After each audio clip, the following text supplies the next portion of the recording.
கடவுளை நேரில் கண்டவர்கள் யாரேனும் உள்ளனரா? நேர்ல பார்க்காத ஒரு விஷயத்தை எப்படி நம்புவது என்பதுதான் அவருடைய சந்தேகமாக இருக்கிறது. கடவுளை நேரில் கண்டவர்கள் இந்த கலியுகத்திலும் இருக்கத்தானே செய்கிறார்கள்.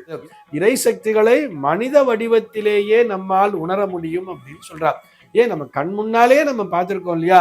இறை சக்தியை இந்த மகாபிரிவான்னு சொல்றோம். அவர் தான் நமக்கு தெய்வமே, பரமேஸ்வரனுடைய சொரூபம் மகாபிரிவான்னு சொல்றார். இன்னும் நிறைய பேர் பார்த்தோம்னா சாய்பாபாவே கடவுளாகவே பார்த்து கொண்டிருப்பார்கள். ராகவேந்திர சுவாமியை கடவுளாக பார்த்திருக்கிறார்கள். இன்னைக்கு நம்ம என்ன பார்க்க போறோம் சொல்லி பார்த்தோம்னா, ஒரு நேயரினுடைய சந்தேகத்திற்கான விடையைத்தான் பார்க்க போகிறோம். அந்த நேயர் என்ன கேட்டிருக்கார் அப்படின்னு சொல்லி பார்த்தோம்னா, கடவுளை நேரில் கண்டவர்கள் யாரேனும் உள்ளனரா?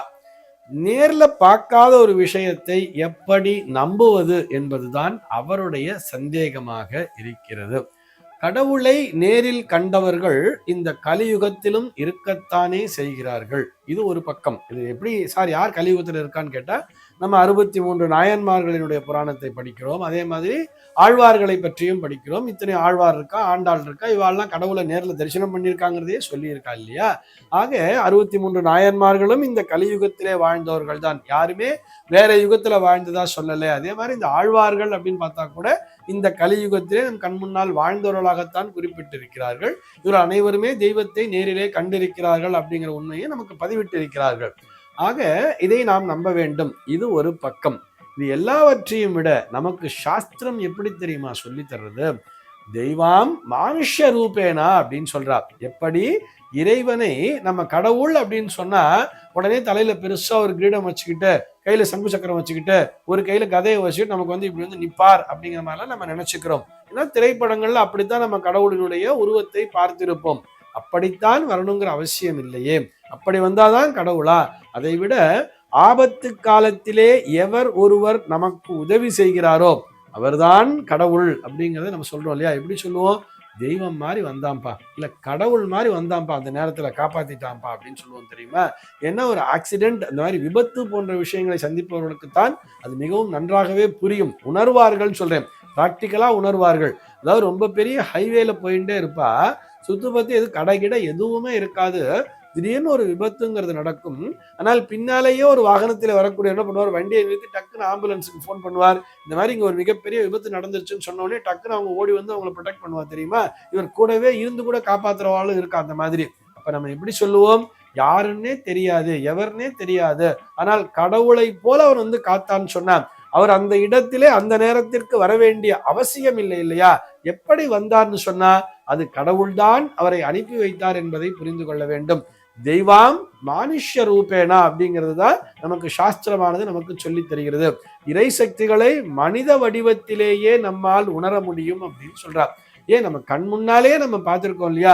இறை சக்தியை இந்த மகாபிரிவான்னு சொல்றோம். அவர் தான் நமக்கு தெய்வமே, பரமேஸ்வரனுடைய சொரூபம் மகாபிரிவான்னு சொல்றார். இன்னும் நிறைய பேர் பார்த்தோம்னா சாய்பாபாவே கடவுளாகவே பார்த்து கொண்டிருப்பார்கள். ராகவேந்திர சுவாமியை கடவுளாக பார்த்திருக்கிறார்கள். இப்படி அந்த மனிதர்களாக வாழ்ந்தவர்களையே கடவுளாக பாவித்தவர்களும் இருக்கிறார்கள் அல்லவா? இது எல்லாவற்றையும் விட எதிரே இருக்கக்கூடிய மனிதனை எவன் ஒருவன் மதித்து நடந்து கொள்கிறானோ, அவனுக்கான உதவிகளை செய்கிறானோ, ஆபத்து காலத்திலே எவன் ஒருவன் சரியான உதவியை செய்கிறானோ அவனே கடவுளாகவும் பாவிக்கப்படுகிறான்னு சொல்றோம். அந்த நேரத்தில் அவங்க வந்து சேரணுங்கிறத யார் சொல்லி கொடுத்தா? ஒரு சின்ன இன்சிடென்ட் ஒன்று சொல்றேன், அடியனுக்கு தெரிந்தே சொல்றேன். ஒரு சாஸ்திரியில் ஒரு வேதம் படித்த அந்தனர், அவர் விடிகால நேரத்தில் ஏதோ ஒரு கிரகப்பிரவேசத்துக்கோ ஒரு கணவன் ஜோபத்துக்கோ போயிட்டே இருக்கார். வண்டியில ஒரு 2 வீலர்ல போயிட்டே இருக்கார். ரோட்ல யாருமே இல்லை. திடீர்னு ஏதோ ஒரு எதிர்த்தாப்புல அந்த பக்கம் ஒரு வண்டி வர்றது, லைட் வெளிச்சத்துல இவருக்கு தெரியாம டிவைடர்ல கொண்டு போய் வண்டியை விட்டு இவர் கீழே விழுந்துட்டார். அந்த நேரத்துல யாருமே அங்க இல்லை. எதிர்த்தாப்புல வந்தவாளுக்கும் தெரியாது இவர் மோதி கீழே விழுந்துட்டான்னு சொல்லி. அங்க யாருமே இல்லை. பின்னாடி யாரோ ஒருத்தர் வந்தவர் பார்த்துட்டு, அவர் கார்ல வந்தவர் பார்த்துட்டு இவரை தன்னுடைய அந்த வண்டியிலேயே அவரை தூக்கி போட்டு கொண்டு போய் பக்கத்தில் இருக்கக்கூடிய மிகப்பெரிய ஒரு மருத்துவமனையில அவர் அட்மிட் பண்ணிட்டு அங்க தேவையான பணத்தையும் செலுத்தி விட்டு, ஒரு 50,000 ரூபாய் அங்க செலுத்திட்டு அவருக்கான முதலுதவிகளை செய்யுங்கள், இது அவருடைய போனு, ஏதாவது போன் அவருக்கான இன்ஃபர்மேஷனை கொடுங்கன்னு சொல்லிட்டு தன்னுடைய பெயர் விலாசம் எதையுமே சொல்லாம போயிட்டார். அதையும் நான் சொல்றேன் இந்த இடத்துல. ஏன்னா தான் இந்த உதவியை செய்திருக்கிறேன் என்பதை கூட தெரியாமல் அந்த மனிதர் செய்துவிட்டு போயிருக்கிறார் என்று சொன்னால், அது போன்ற மனிதர் அந்த இடத்திலே வர வேண்டும் என்பதை யார் அங்கே தீர்மானித்தது? இறைவன் தீர்மானித்திருக்கிறார். அப்போ அந்த வைதிகரை பொறுத்தவரை அவர்தானே இறைவனாக காட்சியளிப்பார். அவர் எந்த மதத்தை சார்ந்தவர் என்பது தெரியாது, எந்த பிரிவினை சேர்ந்தவர் என்பது தெரியாது, எந்த ஜாதி எந்த மதம் எதுவுமே தெரியாது. அங்கே மனிதத்தன்மையோடு அவர் நடந்து கொண்டிருக்கிறார். அவசரத்துக்கு அந்த ஹாஸ்பிட்டல், அதுவும் மிகப்பெரிய மருத்துவமனையின் போது பணம் இல்லாம அவங்க அட்மிட் பண்ண மாட்டா இல்லையா, உடனே பணத்தை கொடுத்து இந்தாங்க அப்படின்னு சொல்லி கொடுத்துட்டு தான் இதை செய்தேன் என்ற தகவலை கூட சொல்லாமல் அவர் சென்றிருக்கிறார் என்று சொன்னால் அங்கே அந்த தெய்வீக சக்தி என்பது செயலாற்றி இருக்கிறது என்பதுதானே பொருள். அவர் அங்கே கடவுளை உணர்ந்திருப்பார் அல்லவா. இப்படித்தான் நாம் அந்த அனுபவத்தின் மூலமாக ஆண்டவனை உணர்ந்து கொள்ள வேண்டும். அதற்குத்தான் கவியரசர் சொல்லி இருப்பார், ஆண்டவனே, அதாவது ஒன்னொன்னுக்கும் கேட்டிருப்பார். இன்பம்னா என்னன்னு சொல்லி கேட்டிருப்பார், அந்த இன்பத்தை அனுபவித்துப்பார்னு சொல்லுவார். துன்பம்னா என்னன்னு கேட்டிருப்பார், பிறவினா என்னன்னு சொல்ல பிறந்து பார்னு சொல்லுவார். கடைசியா அந்த மனிதன் கேட்பான், இறப்புனா என்னன்னு சொன்னா இறந்து பார் அப்படின்னு சொல்லுவார். அதுக்கு அந்த மனிதர் திரும்பி கேட்பாரு, அனுபவித்துத்தான் அறிவதென்றால் ஆண்டவனே நீ எதற்குன்னு கேட்கும் பொழுது ஆண்டவன் சிரிச்சுட்டே சொன்னானா, அந்த அனுபவமே நான் தான் என்றான் அப்படின்ற மாதிரி கவியரசர் எழுதியிருப்பார் தெரியுமா. இப்படித்தான் நாம் ஆண்டவனை அனுபவித்து உணர்ந்து கொள்ள வேண்டும். எப்படி நமக்கு ஆபத்து காலத்திலே எவர் ஒருவர் உதவி செய்கிறாரோ அவர் ரூபமாகவே நாம் கடவுளை காண்கிறோம். சர்வே ஜனாஹ சுகினோ பவந்து.